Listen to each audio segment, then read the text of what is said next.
इन लोगों ने तो तय किया हुआ है, कुछ भी हो किसी भी तरीके से हिंदू को छोड़ना नहीं है, उसको मारना है। मैं दिल्ली सरकार से अपील करता हूं कि इसके घर पर, जैसे यूपी में योगी जी बुलडोजर चला, इसके घर पर बुलडोजर चलना चाहिए और इसके लड़कों को एनकाउंटर होना चाहिए। हमारे जैसे हमारे बच्चों को मारा, ऐसे इन लोगों को पुलिस या गोली मारे।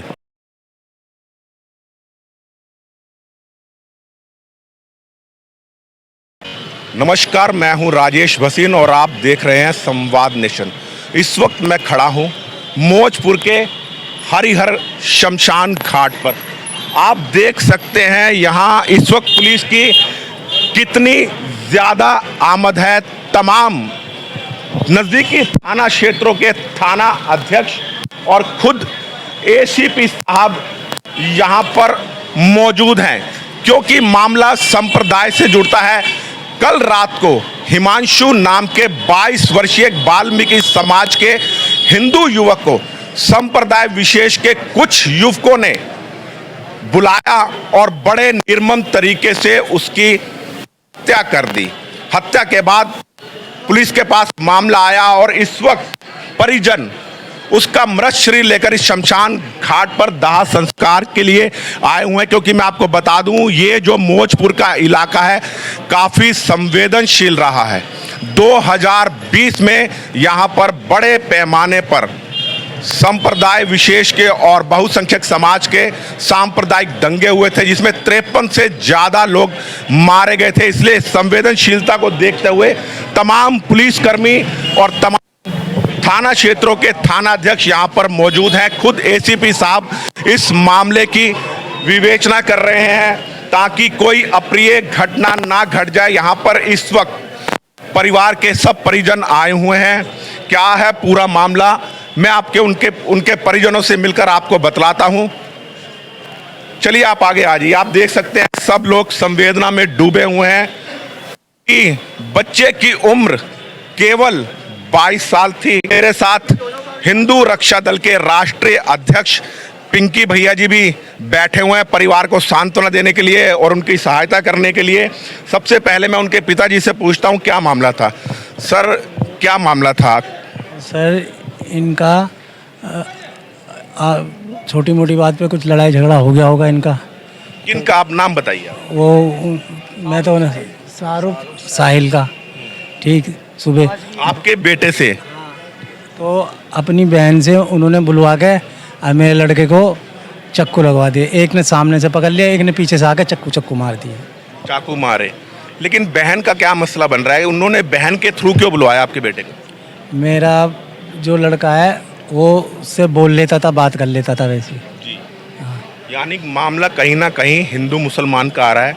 आपके लड़के का कोई अफेयर वगैरह, कोई प्रेम संबंध था क्या उस युवती से? ऐसा कुछ नहीं था, ऐसा कुछ नहीं था।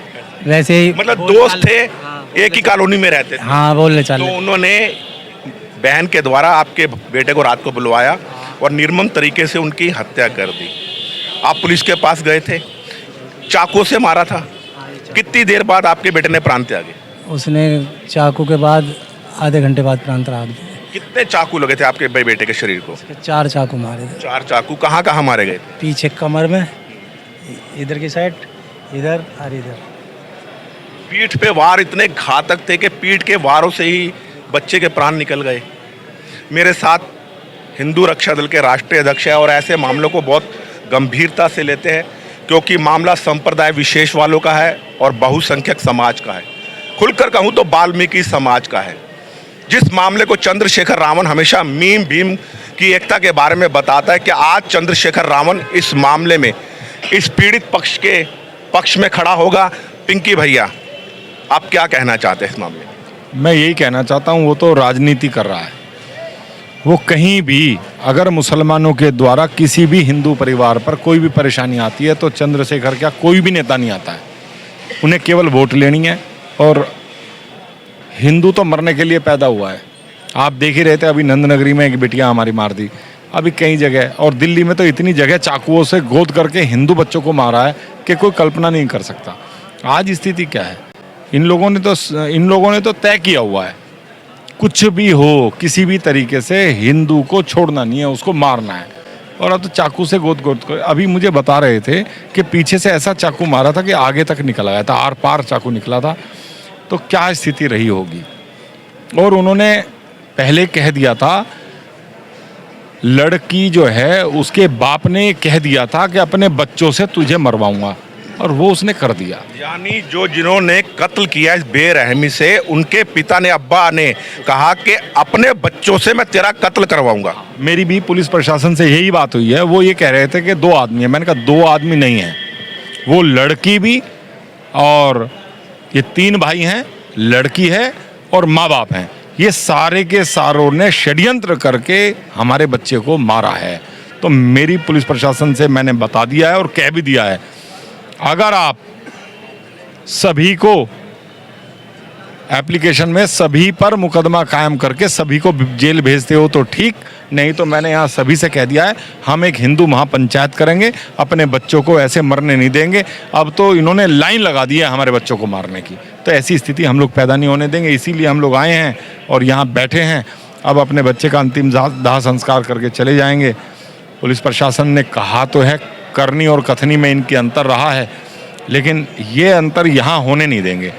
अच्छा, पोस्टमार्टम रिपोर्ट आ गई होगी। पोस्टमार्टम रिपोर्ट में क्या कारण बताया गया? मृत्यु का अत्यधिक रक्तस्राव था, क्या वजह थी, किस वजह से हुआ? अभी इसकी मुझे तो जानकारी है नहीं, लेकिन हाँ, जहाँ बच्चे को चक्कू लगे थे वहाँ से वो 200 मीटर तक दौड़ा था और पीछे वो खून निकलता चला गया। वो तो स्वाभाविक है। और कैसी उन्होंने पीछा करके भी उसको मारने की कोशिश की? हाँ, बिल्कुल प्रयास किया, बिल्कुल। जैसा कि पिंकी भैया बता रहे हैं कि एक युवती जो उनकी बहन है कातिलों की, वो बुलाने आई थी, तो पुलिस ने FIR में उस युवती का नाम क्यों नहीं लिखा है? बहुत बड़ा प्रश्न चिन्ह उठता है। और उसके माता पिता का नाम भी क्यों नहीं लिखा है, जबकि बच्चे को पहले धमकी दे दी गई थी कि अपने बेटों के द्वारा मैं तेरा कत्ल करवा कर रहूँगा। बहुत बड़ा विवेचना का दायरा इसमें होना चाहिए। दिल्ली में सत्ता बदल गई है, BJP आ गई है, लेकिन स्थिति नहीं बदली। क्या अब उत्तर प्रदेश की तर्ज पर जिन्होंने एक मासूम युवक की हत्या करी है, उनके घरों पर बुलडोजर चलेगा? हमारी अपील भी यही है। हम ये चाहते हैं कि जैसे हमारे बच्चों को ये टारगेट कर रहा है, ये प्लान है इनका, ये कोई आज पहली घटना नहीं है हमारे साथ आपको बता दूं, नन्नगरी में हमारी बेटी के साथ जो है इन्होंने वहाँ मार दिया। उसकी जो बॉडी मिली है वो नजफगढ़ नाले में मिली, पत्थर बांध दिया। ये लोग हमारे परिवार को, हमारे बच्चों को टारगेट किया जा रहा है। आप दोहराने की बात करें, ये उत्तर प्रदेश में 14 साल की बच्ची का रेप कर दिया। अभी आप थोड़ी देर पहले मैं बात कर रहा था, मैंने सुनी थी आपकी, आप चंद्रशेखर का नाम बात कर रहे थे। मेरा नाम सरवन चंदेल है, मैं वाल्मीकि समाज से हूँ, मगर मैं हिंदू रक्षा दल का पदाधिकारी हूँ और मैं अपने आप को हिंदू मानता हूँ।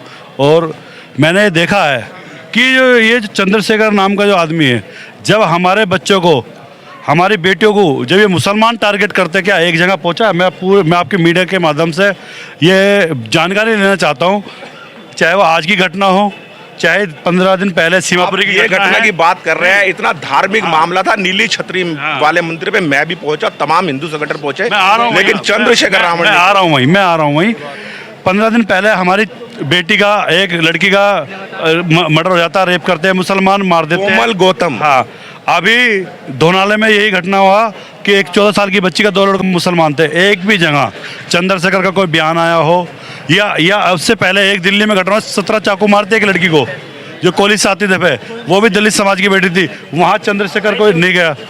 तो मैं तो ये कहता हूँ, ये तो केवल दलितों के नाम पर रोटी सेक रहा है। इसे तो, ये सही बात बताऊँ तो ये दलितों की राजनीति नहीं कर रहा, ये तो मुसलमानों को बढ़ावा दे रहा, ये तो हमारे लोगों को मरवाने का काम कर रहा। असली जो रावण है हमारे बीच में, तो ये चंद्रशेखर रावण है, ये हमें मरवाना चाहता है। हमें, हमारे बच्चों को कहना एक झूठी जो होती है, मतलब समझाते हैं कि एक साथ रहो, बाबा साहब के साथ रहो। बाबा साहब ने सभी के लिए किया है, मगर ये बाबा साहब के नाम पर हमारे बच्चों को मरवाने के लिए अपने साथ रख रहे हैं, मुसलमानों को बढ़ा रहा है और हमारे लोगों को मरवा रहा है। और यहाँ दिल्ली सरकार से मेरी अपील है, अब दिल्ली सरकार कोई कांग्रेस नहीं, ये आम आदमी पार्टी की नहीं है।